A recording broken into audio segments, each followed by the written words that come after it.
Que le Seigneur vous bénisse, vous qui me suivez partout, surtout sur les réseaux sociaux. Ce matin, je vous salue, moi votre frère, dans le nom glorieux et puissant de notre Seigneur et Sauveur Jésus-Christ. Mes frères et sœurs, ce matin, nous allons parler d'un sujet un peu brûlant. Un sujet brûlant, je crois que tous nous sommes au courant de ce qui s'est passé ces derniers temps en Israël avec le groupe islamique terroriste Hamas. Je crois que c'est le 7 octobre 2023. Nous avons tous vu par la télévision, pourquoi pas par les réseaux sociaux, ce qui s'est passé en Israël. Le groupe Hamas qui est entré jusqu'en Israël et a fait un massacre. Non seulement ils ont fait un massacre, mais ils ont aussi fait des otages. Donc c'est ce que nous allons voir aujourd'hui, mais le sujet de cette courte vidéo a pour thème la prophétie sur la destruction de Gaza. Mes frères et sœurs, la ville de Gaza est appelée à être détruite, bibliquement parlant. J'aimerais bien que vous puissiez me suivre avec beaucoup d'attention. La ville de Gaza, bibliquement parlant, sera détruite. Et lorsque je parle de la ville de Gaza, je ne parle pas de la population palestinienne. Je crois que je me fais entendre, comprendre plutôt. Mais cette ville de Gaza, du point de vue biblique, sera détruite.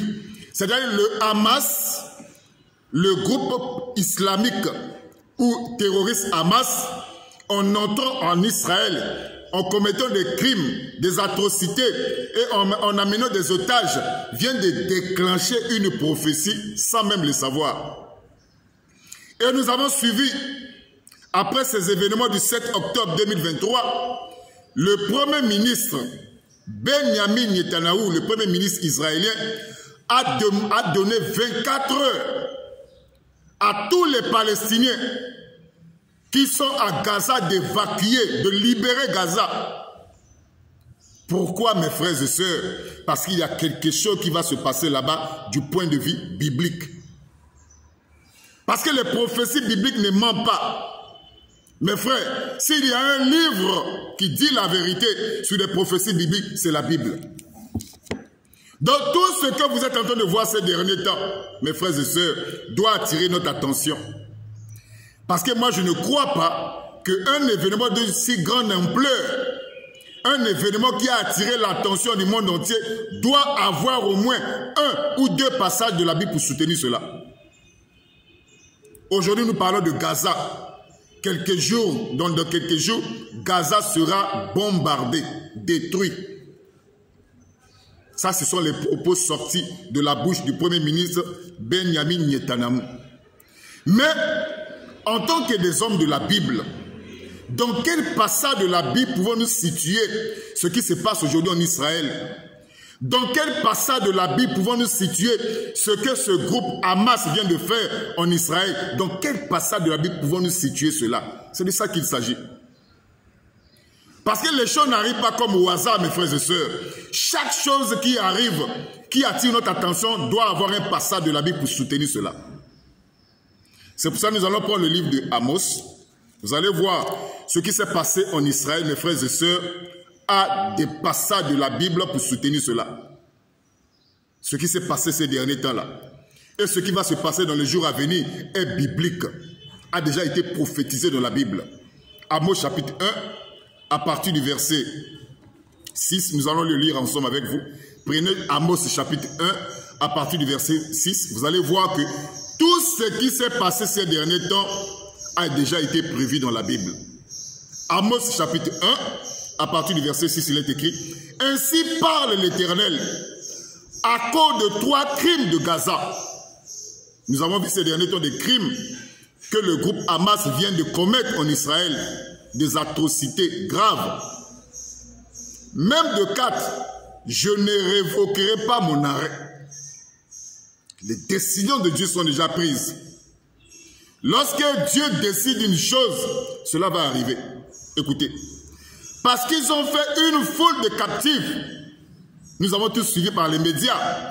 On nous a dit que les groupes terroristes ont amené même des captifs, c'est-à-dire des otages. Ce que la Bible appelle des captifs, c'est ce que nous aujourd'hui on appelle les otages. On a vu le groupe Hamas qui a amené plus de 120 otages dans la bande de Gaza. Donc cela a été déjà prévu dans les prophéties bibliques. Dieu avait déjà vu ça. Le monde peut être peut-être surpris de voir le Hamas entrer, tuer et amener des otages, mais Dieu avait déjà vu ça. Dieu avait déjà vu ça déjà. C'est ça. C'est pour ça que nous vous disons que la Bible, c'est le livre des livres. Eux, ils ont amené quoi? Ils ont amené des captifs, c'est-à-dire des otages. Maintenant, ce qui va arriver dans les jours à venir, mes frères et sœurs, c'est ce qui doit attirer notre attention. Faites attention. Parce que le premier ministre Benjamin Netanyahu a demandé à la population palestinienne de libérer la bande de Gaza. Pourquoi? Parce que prophétiquement, Gaza sera détruit et rasé. Et c'est ce que nous voyons au verset 7. C'est le verset 7 qui va s'accomplir dans les jours à venir. Il est dit, j'enverrai le feu dans les murs de Gaza et il en dévorera les palais. Je réponds encore la lecture. Dieu dit, j'enverrai le feu. Le feu, ce sont des bombardements par des chars israélites. C'est ça le feu. J'enverrai le feu dans les murs de Gaza et il en dévorera les palais. Mes frères et sœurs, c'est ce qui va arriver dans les jours à venir. Donc ce n'est pas pour rien que le premier ministre israélien Benjamin Netanyahu, certainement lui il a dit, sans se rendre même compte qu'il est en train d'amener une prophétie dans son accomplissement. La ville de Gaza sera complètement détruite et oubliée. C'est pour cela que vous allez voir, vous avez vu plutôt le premier ministre israélien demander à la population palestinienne de libérer la bande de Gaza, de libérer Gaza. Parce que selon les prophéties, Gaza doit être détruit. Mais comme Dieu c'est un Dieu d'amour, il a voulu que la population palestinienne, qui sont des créatures de Dieu, soit à l'abri de ce qui va arriver dans la bande de Gaza. Gaza sera détruit et délaissé. Lorsque nous prenons Sophonie, je crois que Sophonie a aussi parlé de ça. Prenons Sophonie, si je ne me trompe pas. Oui, c'est ça. Sophonie chapitre 2. Sophonie aussi a parlé de Gaza qui sera délaissé. Ce sont des prophéties que nous négligeons, mais qui sont en train de s'accomplir devant nous. Sophonie chapitre 2. Excusez. Sophonie chapitre 2. À partir du verset 4, écoutez ce qui est écrit. Car Gaza sera délaissé. Sera délaissé. Mes frères et sœurs, ce que nous sommes en train de vivre ces derniers temps en Israël, avec le groupe Hamas et avec la bande de Gaza, ce sont des prophéties bibliques qui sont en train de s'accomplir devant nous.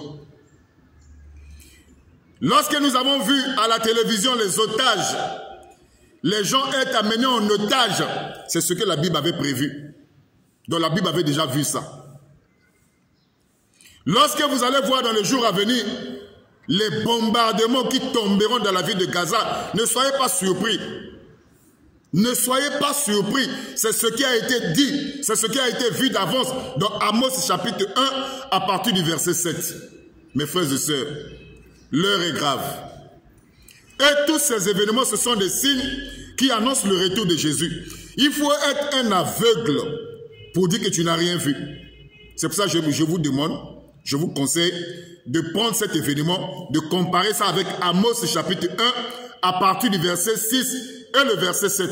Vous allez voir que ce qui s'est passé ces derniers temps en Israël avec le groupe Hamas, avec ces groupes terroristes, comment ils ont amené des otages, comment ils ont commis des crimes, cela a déjà été vu d'avance dans Amos chapitre 1 à partir du verset 6 à 7. Mes frères et sœurs, mes frères musulmans, vous qui demeurez encore dans l'incrédulité, toi qui n'as pas encore accepté le Seigneur Jésus-Christ, toi qui crois que la religion va te sauver, mon frère, il est temps pour toi aujourd'hui de prendre position pour la vérité. Si tu n'as jamais accepté le Seigneur Jésus-Christ, mon frère musulman, ne demeure pas dans l'incrédulité, parce que la religion ne va pas te sauver. Regardez que tout ce que nous sommes en train de voir, ce sont des prophéties bibliques. Ce sont des prophéties qui annoncent le retour de Jésus.